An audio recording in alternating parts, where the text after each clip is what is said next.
Muito bom dia, queridos irmãos. Estamos aqui mais uma vez, nosso culto online, novos tempos, novas práticas, né? Paulo Santos aqui, eu quero pedir desculpa aos irmãos por mais uma vez estar gravando aqui esse vídeo aqui de casa, mas é que eu pertenço a grupos de risco que são bem complicados para esse instante, né? Então eu preferi ainda mais dessa vez gravar em casa, se Deus permitir. No próximo mês a gente já vai estar juntos e também a gente já vai ter condição de gravar aí na igreja, né? Queridos irmãos, esse é o último domingo e o último domingo é domingo de missões. E eu louvo a Deus pela atitude da igreja de ter essa separação de tempo especial para missões, né? Mas o tema maior é Jesus Cristo. O pastor Dé tem instruído a igreja com ensinos a respeito da centralidade de Cristo. Então esse domingo de missões ele sempre vem mostrando a Jesus Cristo como o centro. Então o tema de missões ele entra dentro desse tema maior que é a centralidade de Cristo. Então eu queria que os irmãos pensassem um pouco aqui nessa manhã como a ideia de a imagem missionária de Jesus em nós. Nós somos chamados para ser a imagem de Cristo para o mundo, mas em especial eu queria que os irmãos considerassem a ideia de sermos a imagem missionária de Cristo para esse mundo. Então eu queria mostrar para os irmãos, em primeiro lugar, como que desde o início a Trindade sempre esteve dentro do plano missionário, ela sempre esteve atuante. O plano missionário, na verdade, procede da Trindade, né? Então você vê lá no início, logo após a criação, a queda, o pecado entra na humanidade através da pessoa de Adão e Eva, e você vê duas coisas interessantes. A atitude missionária de Deus, logo após o pecado, Deus busca, vai em direção, procura encontrá-los, perguntando: onde é que vocês estão? Né? E depois, um segundo lugar, e talvez a mais importante, a mais central de todas, é onde Deus promete o Messias, o Salvador. Essa palavra Messias traz bastante significado, mas nesse instante a gente vai trabalhar com a ideia de o Salvador. Então ali está a promessa e dali que começa isso que nós vamos chamar aqui de o plano da redenção de Deus. Então esse plano da redenção ele começa a partir especificamente dessa promessa, ele vai se desdobrar até os nossos dias, essa é a nossa intenção. Lembrando, nosso tema para essa mensagem aqui hoje de manhã é a imagem missionária de Jesus em nós. Ok? Então, logo depois que acontece a queda, a história bíblica começa a andar, tem muitos detalhes, a gente não vai poder abranger tudo, mas talvez o primeiro ponto e o primordial, talvez o mais importante, seja Abraão. Então, na pessoa de Abraão, em Gênesis, no capítulo 12, eu quero convidar você para abrir a sua Bíblia e ler esse texto junto comigo. Gênesis, no capítulo 12, os versículos de 1 até 3, nós vamos conhecer o que nós chamamos de a bênção quíntupla. Uma bênção que é dividida em 5 partes, ou 5 bênçãos dentro de uma bênção maior, global. O texto diz assim: ora, disse o Senhor a Abraão: sai da tua terra, da tua parentela e da casa de teu pai, e vai para a terra que te mostrarei. De ti farei uma grande nação, e te abençoarei, e te engrandecerei o nome. Sê tu uma bênção. Abençoarei os que te abençoarem, e amaldiçoarei os que te amaldiçoarem. Em ti serão benditas todas as famílias da terra. Que Deus abençoe a sua palavra. Dentro dessa passagem nós encontramos a promessa ou a bênção de Deus para 5 partes, 5 pequenas bênçãos muito especiais que são elas. A primeira delas, Deus está aqui prometendo uma terra. Sai da tua casa, sai da tua parentela e vai para a terra que eu vou mostrar. A segunda é a grande nação. Farei de tu uma grande nação. Terceira bênção, eu vou abençoar você, Abraão, sobremaneira. Quarta bênção, vou abençoar agora uma bênção mais ampla, vou abençoar os povos, as pessoas que te abençoarem serão abençoadas por mim, e mais em compensação aqueles que te amaldiçoarem, eu também vou amaldiçoar. E a quinta bênção, a quinta parte dessa bênção maior é todas as famílias da terra serão abençoadas a partir de você. Então, dentro dessas 5 bênçãos, está incluso o plano maior, que é o plano da redenção de Deus.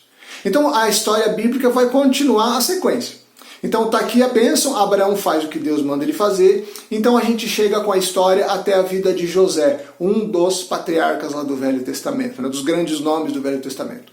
Bom, normalmente a gente fala e prega, a gente vê, pelo menos vê a pregação da vida de José, de como Deus o abençoou, mas na verdade a gente esquece que tinha uma razão para Deus ter abençoado José da maneira como abençoou. E essa razão é bem simples. Deus estava usando José para que as bênçãos que ele prometeu em Abraão pudessem se tornar realidade. Então a gente vê que em José, Deus o abençoou de maneira muito incrível. Ele foi preservado dentro do poço, ele foi escravo. Toda a história dele é repleta de situações onde Deus estava sempre com ele, abençoando, ajudando e esforçando ele. Então se você for notar, José não foi abençoado como o segundo grande homem do Egito porque simplesmente ele foi um cara legal. Na verdade, Deus estava usando a vida de José para se tornar o segundo homem, o homem de confiança do maior império do mundo na época, que era o Egito, para preservar a nação de Israel, porque Deus ainda iria formar a grande nação israelita. Então, no final da história ali de José, no final do livro do Êxodo, você vê, aliás, no começo do livro do Êxodo, você vê que Moisés vai aparecer na história com um povo que já estava formado. E esse povo foi formado debaixo da bênção que José estendeu para o povo para que eles não morressem diante da fome. Então Deus estava em José cumprindo com a promessa de que formaria um grande povo. Eles foram poupados da fome e agora, através de Moisés, Deus vai tirar eles debaixo do domínio do faraó e do Egito e vai levar esse povo para formar o seu próprio povo. Bom, Moisés então é o segundo nome que entra nessa história. Moisés também foi um homem que viveu grandes bênçãos, grandes milagres. Isso também aconteceu na vida de José. De Moisés. Mas Moisés, irmãos, estava sendo usado e abençoando para formar a grande nação. Então, com Moisés, a grande meta dele era tirar o povo de dentro do Egito e levar para a terra. Então aí você vê que já está sendo preparada a terceira bênção em cumprimento. Quando passa o tempo de Moisés, muita rebeldia, muito problema, entra o tempo de Josué. Em Josué, a promessa da terra finalmente é cumprida, eles entram na terra, e você vê que a bênção pessoal está com Josué, a bênção de abençoar os que te abençoam e amaldiçoar os que te abençoam também está lá. Ele agora também é o principal homem ali que vai formar a nação, porque ele vai fazer a divisão das tribos, ok? Então até Josué nós já temos todas essas bênçãos cumpridas. O próximo nome depois de Josué é Davi. Então Davi vem já como um rei, como um monarca, e ele foi o único rei da história de Israel que conseguiu unificar todas as 12 tribos para que pudesse ser uma nação só, chamada Israel. Nenhum outro rei na história conseguiu fazer isso. Por um pouquinho de tempo só, Salomão, que herdou o reino dele, ainda caminhou um pouco com as 12 tribos, mas não teve nenhum sucesso, isso não chegou a lugar nenhum. Bom, aí em Davi, agora nós vemos as 4 bênçãos, já todas elas cumpridas. Agora então, tem uma terra, tem um povo, que é uma grande nação, ou seja, o reino, a bênção que continua com aquelas pessoas que estão levando o plano da redenção de Deus à frente, e agora você vê que a bênção também é para aquelas pessoas que estavam convivendo e abençoando e ajudando a história de Israel se desenrolar dentro do plano da redenção de Deus. Bom, o problema é que a partir de Davi, os pecados foram se multiplicando de uma maneira em que ficou impossível de se lidar com a nação daquela maneira e o povo de Israel finalmente chega ao cativeiro. Bom, o cativeiro ele tem 2 partes. A primeira parte são as 10 tribos que vão para a Babilônia e depois a segunda parte, que são as 2 tribos do sul, elas vão também em cativeiro debaixo do Império Medo-Persa. Bom, o que acontece é que aquelas 10 primeiras tribos que deveriam estar representando a Deus, elas foram desfeitas e nunca mais foram reorganizadas. Até hoje, as 10 tribos não mais foram reorganizadas. Certo? As 2 outras tribos que sobraram, inclusive a tribo de Judá, foram preservadas e dentro da tribo de Judá foi aonde Deus finalmente preparou o rei. Então veja só, confira se você entendeu qual que era o plano de Deus. Formar um povo, levar o povo para a terra, estabelecer um reino e colocar o rei. Não era para ser qualquer rei, era para vir o rei Jesus, que foi prometido lá naquele Gênesis 3, lá quando a gente falou agora há pouco da promessa que Deus fez. O plano da redenção de Deus tinha basicamente duas coisas para ser levado em consideração. As duas mais importantes eu estou te falando aqui agora. A primeira delas é que era um povo que haveria de representar Deus para o mundo. Dentro do plano da redenção, Deus sempre usou pessoas, povos e nações, mas nesse momento, no começo da história, Deus elegeu Israel. E veja que lá em Deuteronômio, Deus se refere a Israel como: eu vos escolhi dentre todos os povos para que vocês sejam luz para as nações. Mas ao invés disso, Israel andou sempre em rebeldia e sempre preocupado com as próprias coisas. As pessoas estavam sempre rebeldes a Deus, sempre indo contra o que Deus falava, contra a sua instrução e sempre buscando o caminho do próprio coração. Então, dessa maneira, eles findaram chegando ao cativeiro. Muitos anos de história e o final deles foi esse. Bom, depois do cativeiro, a segunda leva, né, o segundo cativeiro com as duas tribos do sul, eles vão para o cativeiro e voltam para a terra. Então, ao chegar na terra, o desânimo toma conta de tudo e eles abandonam de vez a religião, todo o culto. Eles abandonam o sacerdócio. Agora, Jeová é apenas uma história. Todos preocupados com as suas próprias coisas. Queridos irmãos, isso leva a uma situação ainda pior. Aqueles 400 anos que a gente conhece de silêncio profético. Deus não se dirigiu à nação de Israel por 400 anos. Ele só volta a se dirigir ao povo pela boca de um homem chamado João Batista. E esse homem prepara o caminho do rei. Todas as bênçãos já foram cumpridas. Está faltando só o rei chegar. Então, finalmente, o plano da redenção de Deus ele chega no ápice, que é onde o próprio Deus, Filho Jesus Cristo, encarna, dá a sua própria vida pelo pecador e ele conclui o plano da redenção. Essa conclusão que eu estou dizendo é em termos de essência, de capacidade, de efetividade. Agora o que falta é que esse plano seja espalhado, conhecido, crido. É isso então que coloca a igreja então no centro de todo o plano de Deus agora, nesse instante, até os dias que a gente está vivendo. Bom, nos tempos de Jesus, ele se preocupou, você pode dar uma olhada nos evangelhos que você vai ver que coisa bem interessante que acontece ali. Nos evangelhos, você vai ver que Jesus ocupa muito mais, eu diria 80% ou 90% do tempo de vida de Jesus. Jesus não emprega essa quantidade de tempo pregando e espalhando a mensagem. Ele emprega essa quantidade de tempo ensinando 12 homens. Com 30 anos, Jesus começa o seu ministério público. O que aconteceu na vida de Jesus antes disso, ninguém sabe. O ministério público dele começa aos 30. Ele tinha 3 anos de ministério público para chegar até a cruz. E durante esses 3 anos, 90% a 80% mais ou menos, aí, uma média de 85% talvez, né, do tempo de Jesus ele emprega discipulando 12 homens. Então a gente vê como que a coisa é séria. Quando ele termina esse tempo dele de ensino, os evangelhos estão ali trabalhando, você vai pegar o final do evangelho de Mateus e o evangelho de Marcos, você vê que tem ali a grande comissão, os dois textos. Se no texto de Mateus ele manda fazer discípulos e ensinar tudo que ele andou ensinando, batizar em nome do Pai, do Filho e do Santo, ou seja, fazer discípulos. No texto de Marcos 16:15, ele está mandando que se faça o evangelismo, pregue o evangelho para toda criatura. Então, a junção dessas duas passagens, que na verdade é a mesma, né, são só focos diferentes, de evangelhos diferentes, a gente vê que o grande foco da igreja hoje é o evangelismo, a comunicação da Boa Nova e depois o discipulado, ajudando que novas pessoas conheçam quem é Jesus, ande com ele e também façam o papel que é o mais importante de todos, que é o evangelismo, dentro do plano da redenção de Deus, anunciar as boas novas de Cristo. Bom, então assim começou desde o primeiro discurso de Pedro.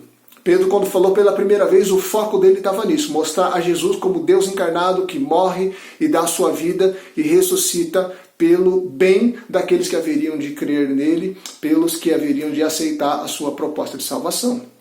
Pois bem, isso desde Pedro até hoje continua a mesma coisa.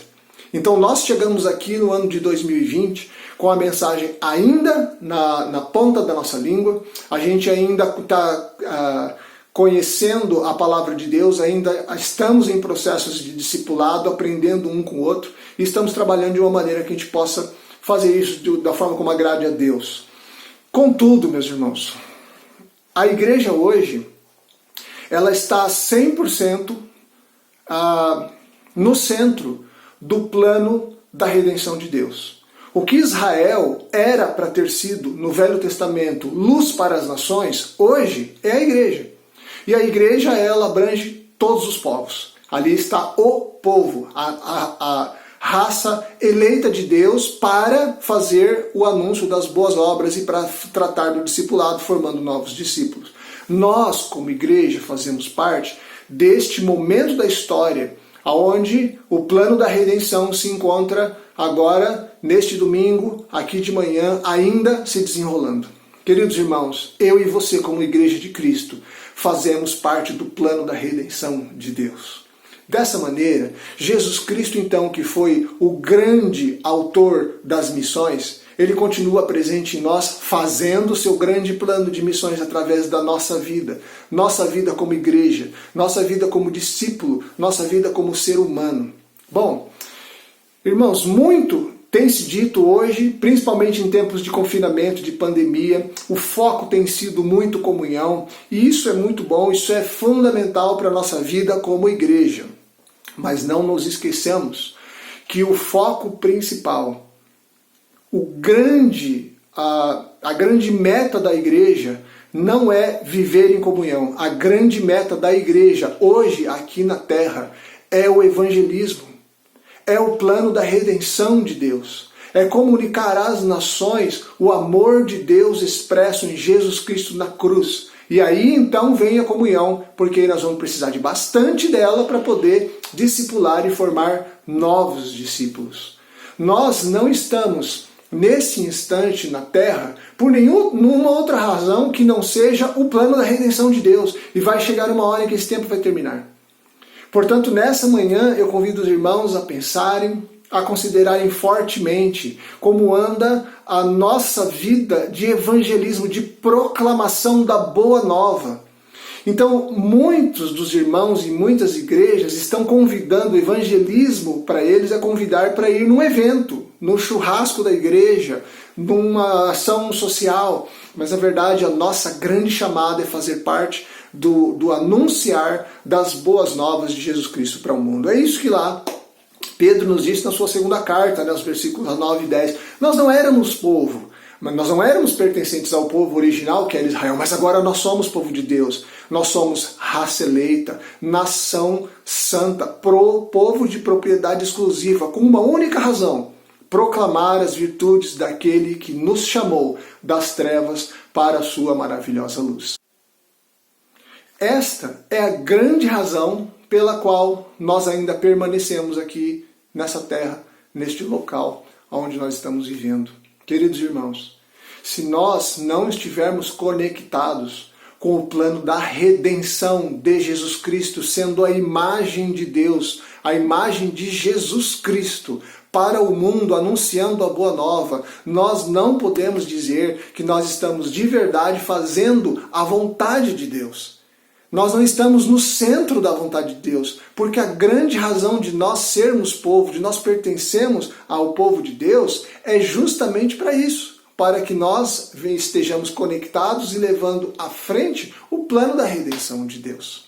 Então, quando nós vemos aqueles grandes homens que nós acabamos de citar no Velho Testamento, quando nós falamos de Abraão, de José, de Moisés, de Josué, todos eles foram grandes homens de Deus. E assim como Davi, que recebeu o título de homem segundo o coração de Deus, da mesma maneira, nós também podemos ser homens segundo o coração de Deus. Veja, não é simplesmente porque nós amamos a Deus. Estes homens eram intitulados homens de Deus porque eles sabiam qual era a vontade de Deus e eles aplicavam, empreendiam a própria vida no plano que Deus tinha dado para eles cumprir.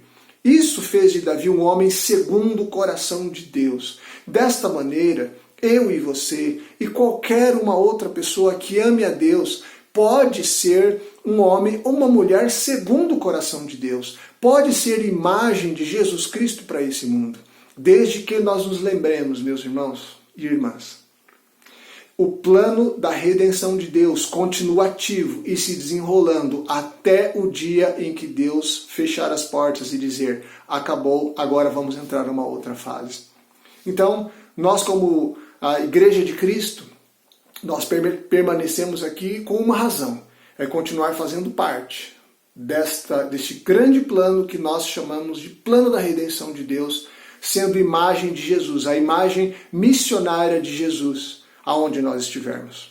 Isso começa dentro da nossa casa, com aqueles nossos parentes que ainda não têm a fé. Isso se expande para os nossos relacionamentos sociais, nossos amigos, companheiros, vizinhos, gente que a gente tem algum tipo de relação que inclusive pode ser a de trabalho. No nosso trabalho, nós temos que entender que é um campo missionário e que ali a gente pode dar o testemunho por nossa atitude, por palavras sábias, por se negar a caminhar e fazer coisas que as pessoas fazem que não agradam a Deus. Nós vamos com certeza ser imagem missionária de Jesus para o mundo. Então, aqui nessa manhã o nosso recado está dado e o nosso apelo é que cada um de nós possa fazer uma reflexão, possa aquecer a oração e dizer, Deus, me dá oportunidades para que eu possa evangelizar.